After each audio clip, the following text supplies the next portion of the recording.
로잔 대회가 내일까지 계속됩니다. 굉장히 복잡하고 또 바쁜 스케줄 중에서도 오늘 오전에 이렇게 시간을 내셔서 우리 지역의 목회자들에게 상세하게 설명을 해주신 우리 마이클 오영석 목사님 다시 한번 감사를 드립니다. 제가 개인적으로 로잔 대회에 감사할 일이 또 하나 있습니다. 로잔이 아니었으면 아마 이재훈 목사님, 유기성 목사님을 이렇게 가까이에서 뵐 수 있는 기회가 쉽지 않았을 것인데 이번에 두 분이 로잔을 위해서 한국에서부터 뉴욕을 방문해 주셨습니다. 우리 이재훈 목사님은 여러분들이 잘 아시는 대로 현재 온누리교회 담임 목사님이시고 또 한동대학교 이사장 등 셀 수 없는 수많은 사역을 맡아서 감당하시면서 국제 로잔 운동의 한국 대표로 또 섬기고 계십니다. 특별히 이재훈 목사님은 온누리교회 담임으로 청빙 받으시기 전까지 우리 동네 뉴저지 초대교회에서 몇 년 사역을 하셨기 때문에 여기서 목회하시는 우리들의 마음을 또 우리들의 심정을 누구보다도 잘 아시지 않겠나 생각이 됩니다.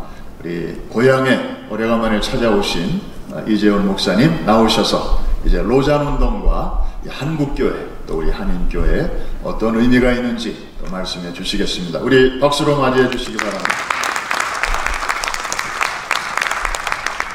네, 허 목사님 이렇게 우리 동네에 다시 올 수 있도록 허락해 주셔서 감사합니다.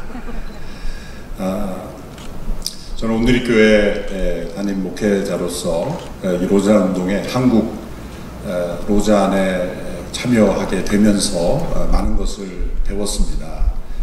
로잔 운동에 참여하게 된 이유는 첫 번째 제1차 로잔 대회에 한국 대표로 참여한 조종남 박사님, 서울신대 총장이셨고 또 조직신학자, 훌륭한 학자시며 또한 선교운동자이신 성결교단의 중요한 리더시죠. 조종남 목사님께서 함께 로잔 운동을 섬겼으면 좋겠다라고 권면해 주셔서 순종하는 마음으로 함께 참여하게 되었습니다.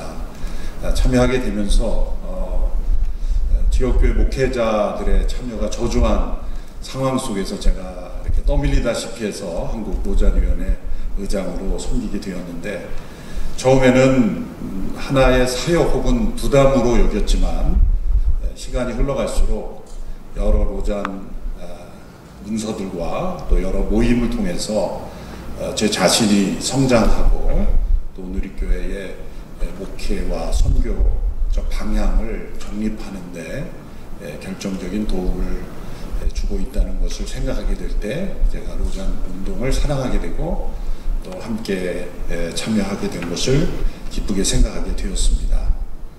앞서 마이클로께서 역사적 배경 간단하게 설명해 드렸지만 사실 한국 교회는 여전히 아직도 이 세계 교회의 흐름과 어떻게 같이 보조를 맞추어야 될 것인가에 대해서 아직도 혼란이 있습니다. 특별히 잘 아시겠지만 WCC와의 관계성, 이 문제에 대해서도 한국 교계에 대해서 여전히 1960년대 전후로 그 통합과 합동이 나누어지는 그 아픔의 원인이 되기도 했고 또 2013년도에 한국에서 대회를 개최했지만 여전히 그 여러 가지 정립되지 않은 그러한 그 신학적 흐름으로 인해서 한국 교계가 하나 되지 못하는 그러한 상황이 있다는 것을 여러분들이 잘 아실 겁니다.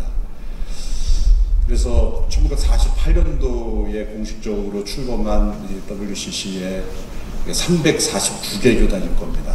전 세계 가장 많은 교단이 함께 참여하고 있어서 공식적인 그러한 기구 역할을 하지만 실제로 한국 교회의 많은 교회들이 그 신학적 성향과 또 문제점에 대해서 지적하며 갈등하고 있는 것이 사실이고 또 공공연하게 반대하는 운동이 있는 것이 사실입니다. 그래서 한국에서 대회를 유치함으로써 오히려 더 한국교회가 더 분열되는 아픔도 있었습니다. 그런데 이 로잔 운동이 시작된 1974년도 그 이전에 WC 대회가 1968년도에 웁살라 대회였는데 그때부터 사실 WCC의 어떤 자유주의적 신학 경향이 뚜렷하게 드러났고 또 시대적으로도 뭐 한국만이 아니라 한국의 60년대 말 70년대에는 인권과 자유 그리고 사회적 관심이 아주 결여되었던 그런 시대 아니었습니까? 그래서 교회 안에나 또 사회에서도 어떤 사회적 문제에 대해서 얘기하는 것조차 금기시되던 그런, 그래서 우리 신앙이 교회 안으로 축소되는, 그래서 하나님 나라가 온 세상을 구속하시고 변화하시는 하나님 나라의 신학이라기보다 교회 안의 신학, 교회 안에 하나님 나라로 가두어주고 있었던 그런 시대였습니다. 그때의 주종남 박사님, 김한남 박사님, 아주 소수의 한국교회 지도자들이 1차 로잔 대회에 참여를 했고, 그러나 다녀와서도 사실 공개적으로 로잔 언약에 나타난 복음 전도와 사회적 참여의 균형, 이것이 복음이 교회 안의 복음이 아니라 온 세상을 위한 복음이라는 온전한 복음의 신학을 널리 소개하는데 사실은 실패했다고 볼 수 있습니다. 그만큼 시대적 1970년대 중반이 한국 사회가 여러 정치적 혼란이 있었기 때문에 한국의 소개가 잘 안 된 것이라고 볼 수가 있습니다. 그러면서 2차 마닐라 대회가 이루어졌고 89년도죠. 그때도 여전히 한국 교계의 관심은 매우 저조했습니다. 본격적으로 관심을 가지게 된 게 2010년도에 와서야 남아공에서 열린 케이프타운 3차 대회에서의 한국 교계가 여러 교회들이 관심을 가지고 참여하게 되었다고 볼 수가 있습니다. 그 사이 여러 포럼과 사역들이 있지만 세계 선교 역사에서 미전도정적 선교나 또 워크플레이스 미니스트리나 또 많은 그런 선교 사역의 중요한 흐름들이 태동된 것이 로잔 운동의 그런 엄브렐라 아래에서 이루어졌기 때문에 실제적으로 한국 교계가 받은 영적인 축복의 많은 경우가 이 로잔 운동과 신학과 같이 이루어졌다고 볼 수가 있고, 또 이 운동을 시작하신 빌리 그레함과 존 스토트의 이런 복음 전도 운동과 또 존 스토트의 깊이 있는 성경적 신학, 그것이 한국 교계에도 여전히 영향을 미치고 있기 때문에 두 분이 시작하신 이 운동에 한국 교회가 참여하는 것은 매우 중요하다고 생각을 하고, 교단 중심의 그러한 전체 세계교회 연합 운동과 달리 초교파적인 그리고 복음적인 운동으로서는 로잔 운동이 전 세계를 커버하는 운동으로서는 유일한 운동이라고 볼 수가 있다고 생각을 합니다. 그런 의미에서 초교파적이면서 또 각 교단의 그 고유한 특징들, 그 교파를 만드는 침례교든지 감리교라든지 그 교파를 형성하게 된 고유한 이슈들을 논쟁으로 삼지 않고 그 순수한 복음 안에서 충분히 연합과 선교가 가능하다라는 것을 보여주는 운동이라고 생각을 합니다. 또 하나 제가 참여하면서 느낀 경험은 여러 선교단체 지도자들, 또 신학교 교수님들, 지역교회 목회자들, 또 평신도 전문인 사역자들, 그리고 신학생에 이르기까지 모든 이 교회와 선교 지도자들이 한 자리에 함께 모여 수평적으로 그리스도 안에서 협력할 수 있는 기구는 로잔 운동이 유일하지 않나 생각을 합니다. 또 한 가지 로잔 운동에서 일어나는 여러 다큐멘터들, 여러 문서들을 통해서 제가 배운 것은 여러 신앙 고백들이 교파별로 있죠. 장로교는 웨스트민스터 신앙 고백, 하이델베르크 이렇게 나가듯이 각 교단이 중요시하는 그런 신앙 고백들이 있지만 거기에 결여되어 있는 것은 성경적인 신학적인 정확한 그런 신앙 고백들은 있지만 이 변화하는 세상을 어떻게 이해하고 어떻게 리스판스 할 것인가, 어떤 관점이 성경 복음 안에서 올바른 반응인가는 고백서에는 나타나 있지 않거든요. 그래서 신앙 고백만 성도들에게 가르쳐서는 이 변화하는 세상 속에 휩쓸려 가든지 아니면 고립되든지 이렇게 세상과 올바른 관계를 맺지 못하고 있는데, 로잔 문서들의 중요한 역할은 로잔 커버넌트, 마닐라 매니페스토, 케이프타운 커미트먼트에 보면 이 변화하는 세상을 읽어가면서 어떻게 복음으로 응답하는 것이 합당한 시대적 소명인가, 그것을 매우 정확하게 정의를 내려주고 가이드라인을 해주고 있다는 것입니다. 그래서 제가 이 로잔 운동에 참여하면서 실천한 것 하나는, 제일 마지막으로 나오는 이 케이프타운 서약, 케이프타운 커미트먼트를 저는 이제 당의 운영회를 할 때마다 격주로 하는데, 경건을 할 때 이제 말씀으로 하지 않고 케이프타운 서약을 한 챕터씩 읽습니다. 계속 매번 모일 때마다. 그래서 지난주 여기까지 있을, 그 다음엔 다음 챕터 이렇게 나눠서 장로님들과 한 패러그래프씩 읽고 제가 간단히 멘트하고 기도하고 회의를 시작하는데, 놀랍게도 여러 이 사회의 이슈들이 일어날 때마다 제가 제 의견으로 얘기하는 것보다 여러 중요한 지도자들이 오랜간 이 회의와 기도와 묵상을 통해서 내린 결론이기 때문에 권위가 있는 것이죠. 그래서 장로님들의 이 신학적인, 이 목회적인, 선교적인 이 지평을 그 문서가 넓혀주기 때문에 이 어떤 결정을 내릴 때 매우 화평한 가운데 내릴 수 있었다. 그래서 지금도 꾸준히 회의 모일 때마다 장로님들을 케이프타운 서약책을 들고 모입니다. 그래서 한 챕터씩 읽고, 그리고 한국의 GMF를 비롯한 여러 선교단체들이 이제 이 케이프타운 서약, 로잔 신학을 공식적인 선교단체의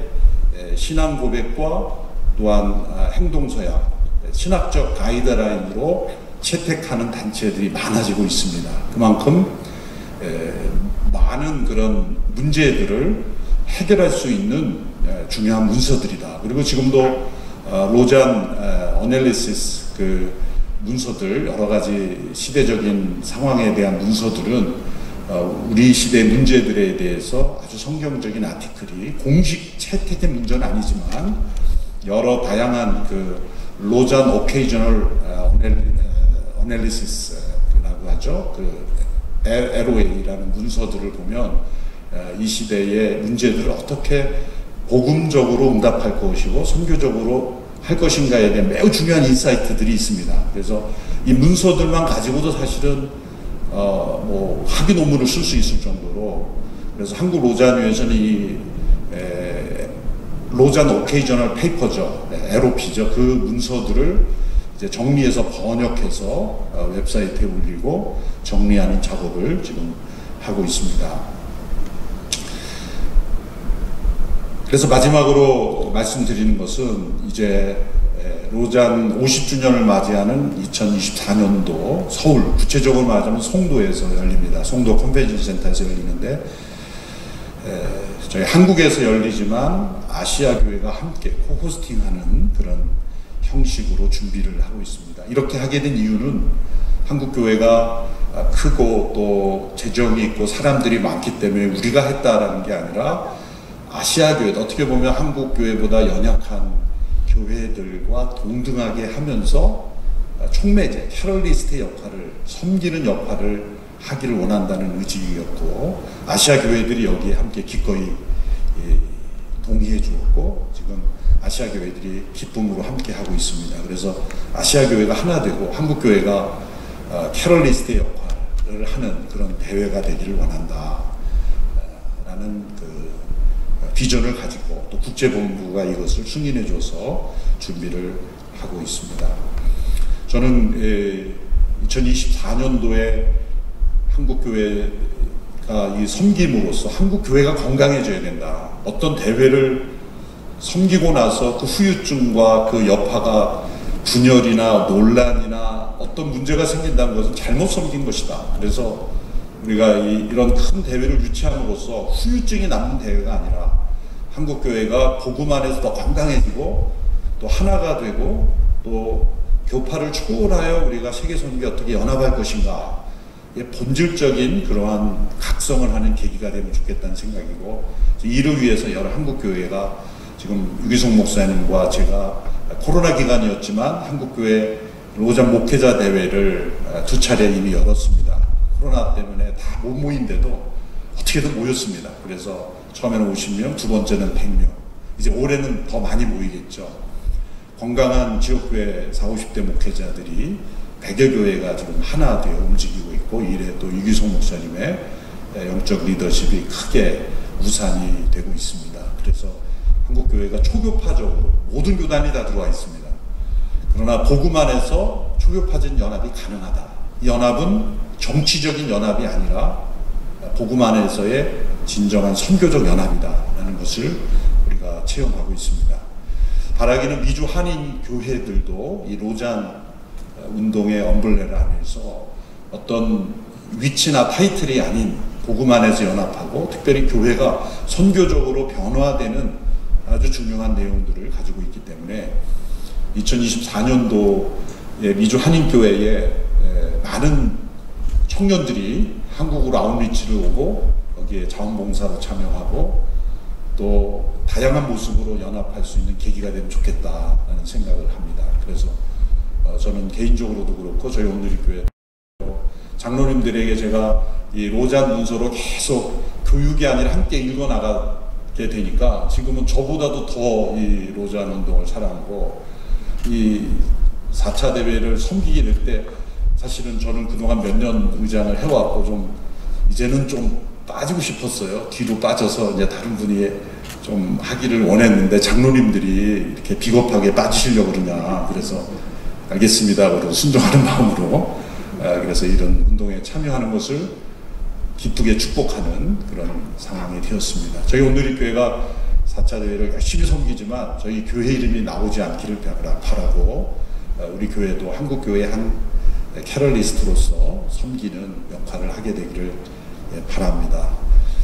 아무쪼록 이 로잔 운동과 이 신학적인 흐름이 세계교회에 매우 중요하다고 생각하고, 또 여러 가지 신학적 혼란으로 뒤범벅이 된 세계교회, 종교다원주의 시대, 또 이런 엄청난 마이그레이션, 이민자들, 또 난민, 또 이런 기후 변화, 이런 사회적 문제에 대해서 우리가 복음적으로 어떻게 응답할 것인가에 대한 해답이 있지 않으면 많은 젊은이들이 교회를 떠날 것이라는 거죠.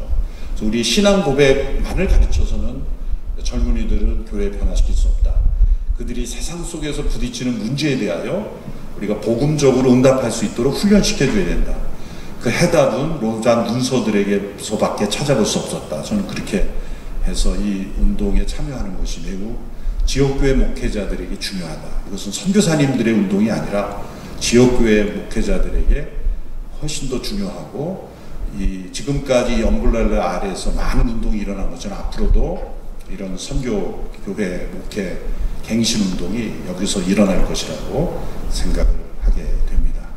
이 자리에 함께 하신 여러분들 감사하고 또 두서없이 말씀드렸습니다. 또 후에 질문 있으시면 또 해주시면 대답하겠습니다. 감사합니다.